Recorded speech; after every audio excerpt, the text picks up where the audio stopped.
Hello, everyone. Welcome to Diner Days. This is our great podcast that we do every week, and we had some unbelievable news this week, but we're here today at Prejean's Restaurant. What a great place to have a great meal. You know, a little bit of factoid, my dad passed away last week, and but one of the projects he had worked on as an architect was the original Prejean's on I-49. Just kind of a little fun factoid. So it's kind of great to be here at Prejean's. How long ago was that? Oh my, that was a long time ago. I've always known that restaurant. Yeah, there. that was the one on I-49. So it's great to be at the one here in Broussard today, talking. We got two great guests, our Secretary of LDH, Bruce Greenstein, and our Surgeon General, Ralph Abraham. And we're talking about the great news that we had because President Trump, through Secretary Rollins, signed our SNAP waiver. Now, this is something that the three of us have been talking about for a long time. And this is about getting Louisiana healthy again, which is in coordination with the president's effort to make America healthy again. And so, just great news. Bruce, why don't we talk about what we did with the waiver, how the waiver is going to work, how it's going to impact SNAP beneficiaries, and why it's so important that we do this. Well, first of all, couldn't be more excited that finally you take office, we get this done. We're probably 50 years overdue for making the action, which we'll go over in a second. But let's set this up. We have over 800,000 people on SNAP today. We have 87.5% of those people are also on Medicaid. We know that we have poor health outcomes in our state. In many ratings, we end up in 50th place. Even our neighbors in the Gulf South have better health outcomes than we do. So when we think about how are we going to achieve better health outcomes, we have to attack it on both sides. One is healthier food supply that we're providing for people, and the other is increased focus on physical activity and education of healthy lifestyles. So in this waiver, we're eliminating candy, sugar candy, and sugar drinks. And we're also including the addition of rotisserie chicken prepared food. Both of those were off the table previously. There was no prepared foods allowed in the SNAP program at all. And for whatever reason, all kinds of candy and pop were completely allowed.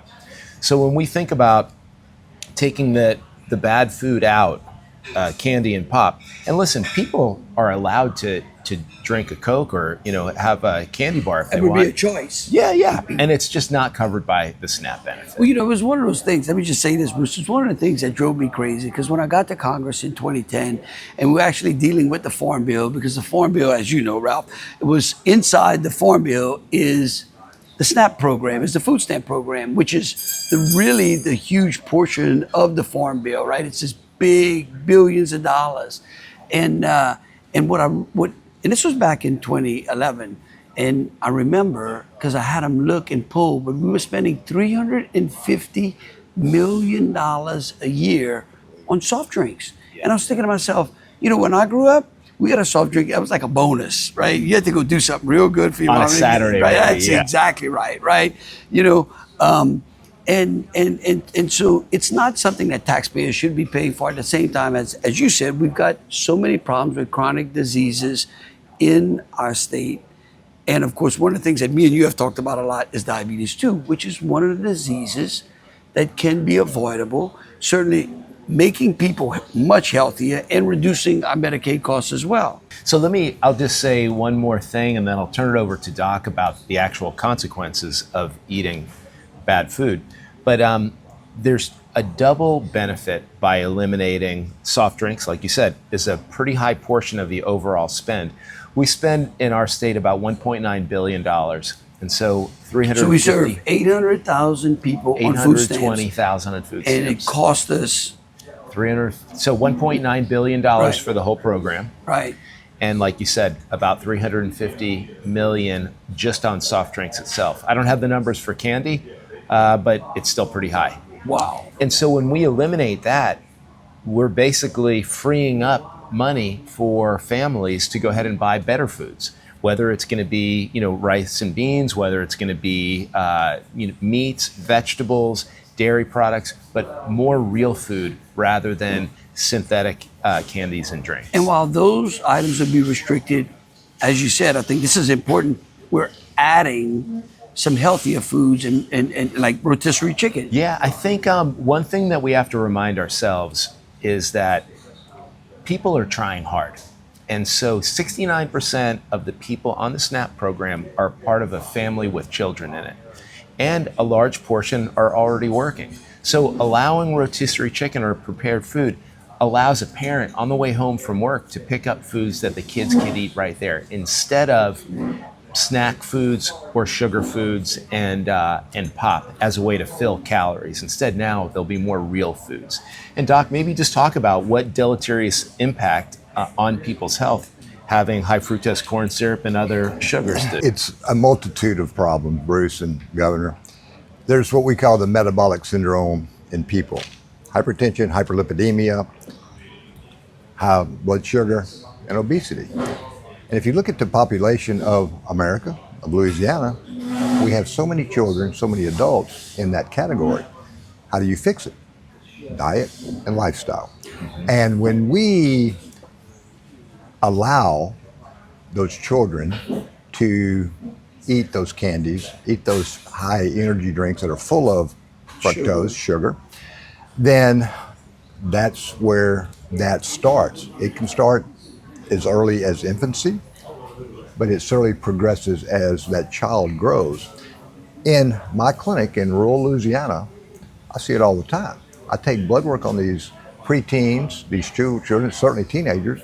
Cholesterol's out the roof. Sugar's borderline diabetic. They are overweight, some of them obesely overweight, and their blood pressure is starting to rise. So I know right then, if we don't do something drastic, then that child is going to become that adult that has these chronic problems. And by simply educating them and giving them better choices inside the program, you then reduce the risk of them. Absolutely. Yeah, and it could be in full-fledged diabetic too. Literally what you're doing, Governor, and Bruce, the President, RFK Jr., they know, but you're saving lives. They may not understand it at that preteen age, but when they become 30 and 40 and they don't have the diabetes, they don't have the hypertension, they'll look back and say, wow, that was a good lifestyle change. Well, of course, you've seen it in Congress as well as at the state as well. And then at the patient, he's got a real interesting perspective of it because he's seen it at the federal level. He sees it in his own clinic. You and I have talked about the effects in his clinic. Because again, he goes and he sees a patient and he sees Mr. and Mrs. Smith and he checks them and they're borderline or maybe they're diabetic too, they're obese, they've got hypertension, and he gives them all of the fancy brochures that you print out, Bruce, and then he or she puts it in their pocket or in their purse, and then they go to the grocery store and next thing you know, they're picking up the very foods that are contributing. That's right. And only accelerating the disease that they have. And we don't want that. We want a healthy Louisiana. And this is exactly it. When it's part of the program, when you can buy candy bars and soft drinks in the program, it means we're endorsing it. We're sponsoring that behavior. And again, I think people should live their own lives and maybe have a pop as a treat after maybe a baseball game. Maybe a candy bar once in a while as a treat, but not as a regular part of their daily diet. Yeah, Snickers is not for lunch. Exactly. Despite what the commercials say. Right. But I mean, this is really a major shift. And keep in mind, we've been talking about this for a while. These two pieces have to work hand in hand, and you've been working on both sides, where we have to manage what the foods that we're providing, that we're sponsoring, and then also the activity around promoting exercise, promoting the education of activity. And why don't you talk about activity in school and how that's coming back? Well, of course, that was something that was, I grew up in a household with a mother who was a PE teacher, right? She was a coach. She coached women's basketball. We always had PE. I remember, the physical activity that we did as young kids, and you just don't see that nowadays. And we talked about it at the very beginning of this administration about trying to get phys ed back into school, get kids simple stretching, simple just walking, just being outside is so healthy. And then to see the president and Bobby Kennedy starting to lay on top of that, making that a national policy. I mean, it's something that it was funny because Bobby. Remember, we had Bobby about a month ago, and we talked about that, and it was his uncle, who did a big phys ed push. John Kennedy did a big phys ed push when he was the president, trying to make sure that Americans were staying healthy and staying active. And we're going to do that here in Louisiana. That's right? Fantastic. Absolutely. I mean, the notion of owning your own health, the only way that we could ask people throughout the state to do it is if we give them the opportunities, both on the food side and on the activity side and the education around it, to make that really happen. And that's what we're doing at the Department of Health, and that's what you're doing as governor. I agree. And Governor, you said it during the transition when you first got elected, and Bruce and I have had this conversation more than once. Louisianians are very smart people. Give them the right choices and they're going to do the right things. But right now they are restricted.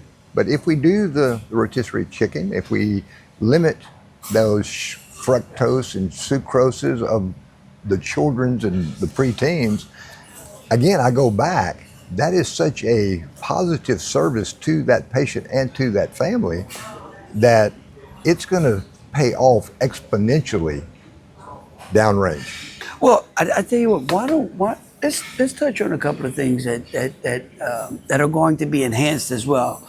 We've got a double bucks program that we run. Let's talk about that as well, because again, I think that it's important.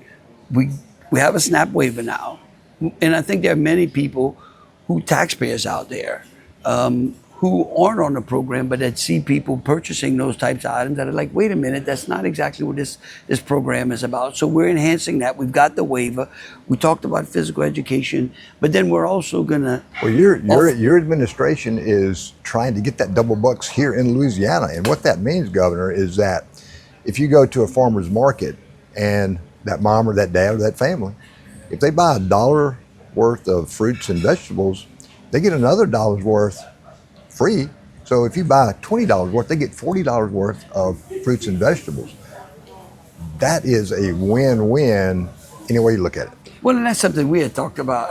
Bruce is just laughing because we talk about it again and again and again. Somebody's trying to take your idea. And so it doesn't matter as long as we got a healthy population. I like your name better for it. It's the carrot program, and it really is meant to be on both sides. One is to promote fruits and vegetables. So the idea is creating incentives, and the other is that financial incentive. So by the carrot program, we will give you extra money if you focus that spending on fruits and vegetables. The carrot meaning the double meaning. Well, and of course, all of this, I would remind everyone out there that this falls into our overall theme, which is to take our people here in Louisiana from dependence to independence. Absolutely. And President Trump, Secretary Rollins, Secretary Kennedy, all of them have done, Oz has done just a phenomenal job of giving us, or starting to begin to give us, the tools and the flexibility to be able to push that message and offer our people choices. Because like you said, we don't want to, it was like the only thing we had before was like the stick, and it's much better to use a carrot than a stick. And so literally, we do the double bucks. Literally the carrot. Exactly. Right. The carrot is so much more healthier. But you do have that. So you have a program under which people will now be restricted on one end, but expanded on the other, so they could bring home things like rotisserie chicken, get those types of meals, right, good healthy proteins. We're working towards the double bucks program, which would allow them to double what they purchase at a farmer's market, right? Meaning they're going to be eating healthier foods, but they get double the amount that they get. Exactly right. Right? So that enhances them well. And then we fold in physical activity. And we're on our way. Own your own health, absolutely. And I should say, in terms of double bucks, in our department, the Department of Health, our Medicaid health plan partners, today, many of them offer incentives to be used at farmers markets. So they already extend food stamp benefits for them through the Medicaid program. So this would be an addition to that.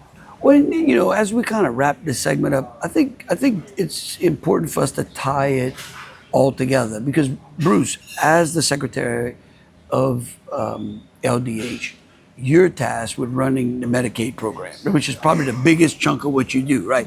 Yeah. I mean, we know that you're in charge of birth certificates. But on top of that, it really is, the Medicaid program has grown exponentially in the state. The president and Congress have been trying to control the spending there. What we want to do is move people from dependence to independence. Walk us one more time how this helps us control our Medicaid, or has the potential to control our Medicaid spending and end up with a better population, more healthier population. So if we start at the very top, what we've talked about together for a while is that the best program to produce better health is a good job. So you've been bringing jobs like crazy to our state. So our goal is that when people are on our public benefits, Medicaid, food stamps, for example, that we're providing incentives for preventive care, cancer screenings, for example, annual visits, pre-diabetes checkups, and then some kind of prescription to change lifestyle if they're pre-diabetic. And I think we're beginning to go down the right track. Before, it's just been open the program open and then provide the payment for healthcare services rather than create a health program. And now we're looking at, in the future, work requirements, helping people find jobs, get training, do volunteering for both SNAP and for Medicaid. And the goal is to help encourage and move people through the process so they're not another generation on public benefit programs. Instead, we're helping them reach their true potential. And that will be through becoming healthier and getting a job, more education, and then being self-sufficient. And think about this, guys. I mean, y'all have already talked about this over and over again. If we can reduce the amount of ER visits from diabetes, from having strokes, heart failure, heart attacks, just by 10%, you're saving the taxpayer billions of dollars. Yeah. But more importantly, you are saving lives. I think we kind of get caught up in the whole overall fiscal savings, but there's a psychological and spiritual aspect to this. I mean, this is lives, right? I mean, a healthier person is always a happier person. I've really rarely seen very healthy people that are miserable. It really is. That's right. It truly is. Well, Governor, you said one thing long ago, and I heard RFK Jr., I think, parrot you. A healthy person has many dreams. A sick person has only one. That's to get well. That's a good one. Yeah, that's so well said. And I can tell you, by the way, you said that, and everyone else listened. The president used that same line this week when I was at the White House. So there again, well, it's true. I mean, it's so funny.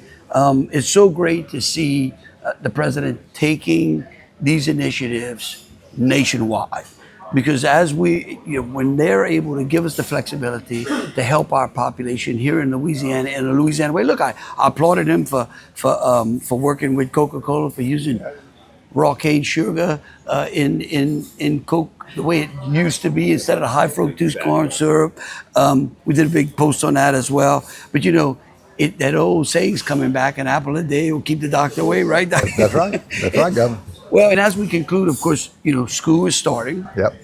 It's a great topic for school because it really is.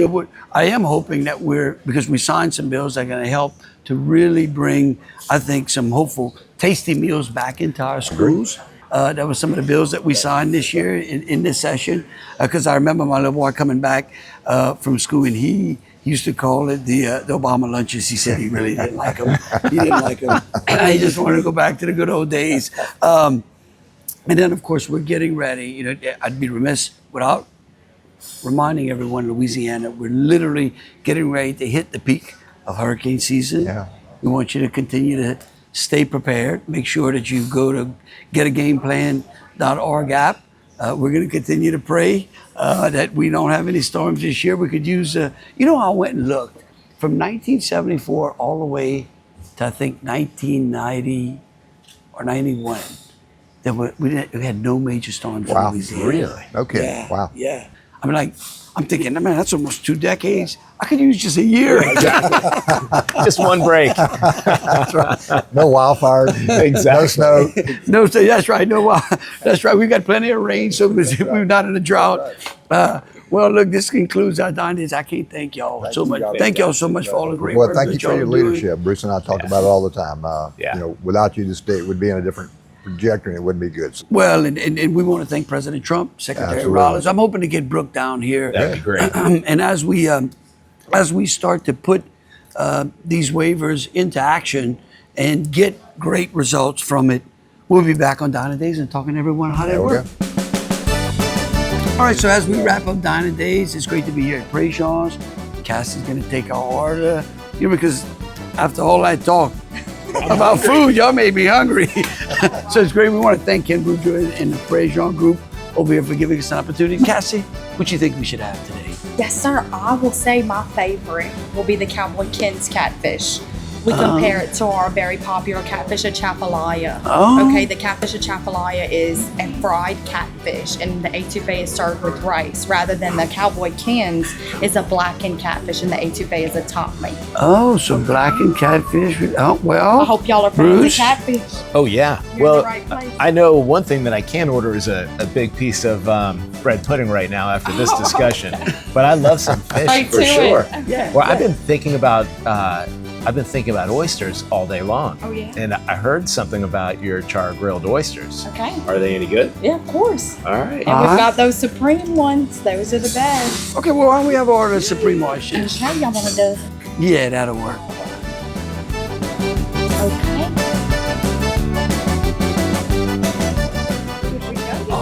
Oh, my word, look at this. Oh, my. Oh, now this is the greatest. Huh? What a way to end Dine Days. Yeah, well, I tell you what, though, you're going to make those folks at Phil's Oyster Bar, gonna make them jealous now. Step on nobody's toes. Oh, no, you're doing great. It's such a pleasure. Thank you so much. Great day at Dine Days. Enjoying our oysters.